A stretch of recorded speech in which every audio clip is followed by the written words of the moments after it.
el 80% de cuánto, el 30% de cuánto, porque tú puedes invertir el 30% de tu presupuesto en educación. Magnífico, uno de los más altos del mundo, el porcentaje. Pero el 30% de 10 pesos son 3 pesos.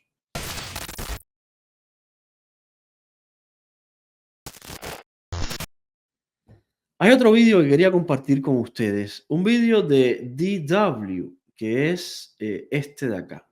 Miren esto qué interesante. Países que más invierten en educación en América Latina son Cuba, Bolivia y Venezuela, 11%, 8% y 7% del PIB respectivamente, mucho más del 4% que recomienda la UNESCO. Esto contribuye a que sean relativamente igualitarios, pero esta inversión no se traduce necesariamente en los niveles de pobreza. Estos tres países forman parte de la lista de los países más pobres en Occidente. Según el Foro Económico Mundial, $1 invertido en educación puede tener un retorno del 500% a lo largo de una vida. Pero claramente, ese no es el caso en las economías fallidas de Cuba y Venezuela. ¿Por qué la inversión en educación no trae riqueza a estos países? Te contamos más sobre las fallas de la educación latinoamericana en el más reciente episodio de ¿Cómo te afecta?, nuestro nuevo programa de YouTube con... Bueno, DW, ¿cómo te afecta?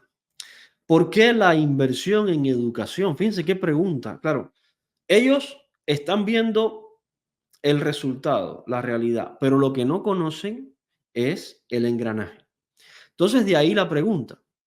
¿Por qué la inversión en educación, si normalmente suele multiplicarse por un 500% por individuo, por qué en Cuba lo que hace es empobrecer más a la gente? Bueno, esa respuesta la tiene cualquier cubano, porque en Cuba no se invierte en educación, en Cuba se invierte en doctrina, que es distinto. Y por otra parte, ¿cuánto exactamente se invierte en doctrina? Te dicen, se invierte el no sé cuántos por ciento del presupuesto nacional. ¿Quién da el dato? ¿Quién fiscaliza el dato? ¿De dónde sale el dato? El 80% de cuánto, el 30% de cuánto, porque tú puedes invertir el 30% de tu presupuesto en educación. Magnífico, uno de los más altos del mundo, el porcentaje. Pero el 30% de 10 pesos son 3 pesos. Y 3 pesos no es un presupuesto para educación, ni siquiera para un hogar. Y fíjate que tú tienes un presupuesto y estás invirtiendo el 30% en educación. Pues eso mismo es lo que pasa con el régimen cubano, con el venezolano, con el nicaragüense. Lo primero es que no invierten en educación, invierten en doctrina. Y lo segundo es que de dónde sale el presupuesto y de dónde salen los datos. Claro, yo estoy esperando que salga la respuesta, este vídeo ampliado, con la respuesta, pues me encantaría que estuviera explicado esto, que yo como cubano y como profesor que fui en Cuba, me sé al milímetro. ¿M?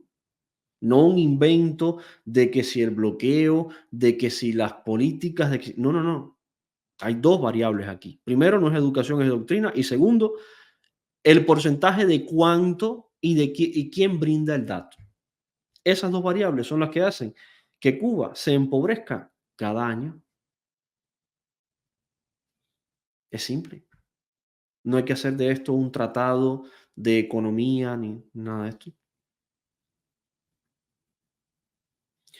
Por lo menos, por lo menos, dentro de toda esta locura, por lo menos están dejando entrever que Cuba es uno de los países más pobres de América.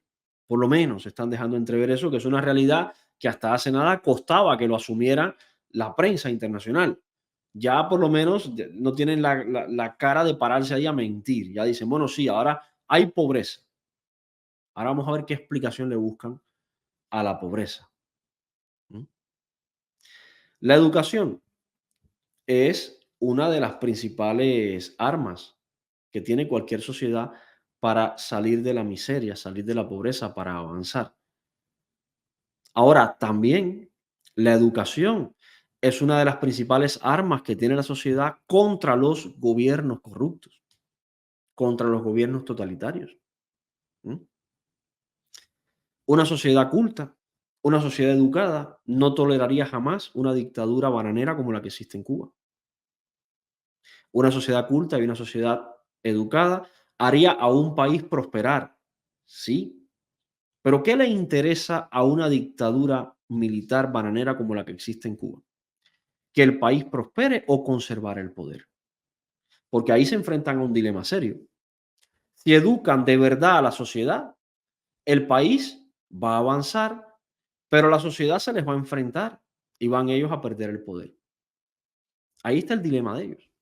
Por eso no educan, por eso adoctrinan, por eso no instruyen ni siquiera, adoctrinan salvajemente a los niños, a los jóvenes, incluso a los ancianos, los siguen adoctrinando todavía. Porque en ese dilema les va el poder al Partido Comunista de Cuba. Japón. Japón quedó devastado después de las dos bombas atómicas de Hiroshima y Nagasaki y después de la Segunda Guerra Mundial. Un amplísimo porcentaje de la población masculina de Japón, de los hombres, murieron en la guerra. Otro amplísimo porcentaje quedó mutilado de la guerra. Los niños traumados, las mujeres también traumadas, solas, abandonadas. La economía devastada, más el agravante de dos bombas nucleares. Pero ¿qué pasa? Que el gobierno y el emperador de Japón no apostaron por una dictadura totalitaria, no, apostaron por la prosperidad. ¿Y qué hicieron? Educaron a su población en la prosperidad. ¿Qué pasó? Que Japón hoy es uno de los mejores países del mundo para vivir. Es un país próspero, es una economía desarrollada y no hay dictadura. Ahora, si miramos Cuba, ¿qué pasó? Bueno, que en la década del 50, justo cuando Japón había terminado una guerra, estaba desbaratado. Cuba florecía, prosperaba. Cuba, en la década del 50, era una de las principales economías de América. Al mismo tiempo que Japón apostó por educar e instruir a la sociedad, llegaron los comunistas al poder en el 59. ¿Y apostaron por qué? Por reprimir, por adoctrinar a la sociedad. Resultado, un país desbaratado, Japón, comenzó a prosperar, a adelantarse, a crear riqueza, a mejorar la calidad de vida, y un país con una economía sólida como Cuba comenzó a atrasarse, a empobrecerse, a arruinar la vida de sus ciudadanos. Ese es el resultado de la educación. Si la usas bien, avanzas. Si no la usas y adoctrinas, retrocedes. Eso es lo que pasa en Cuba.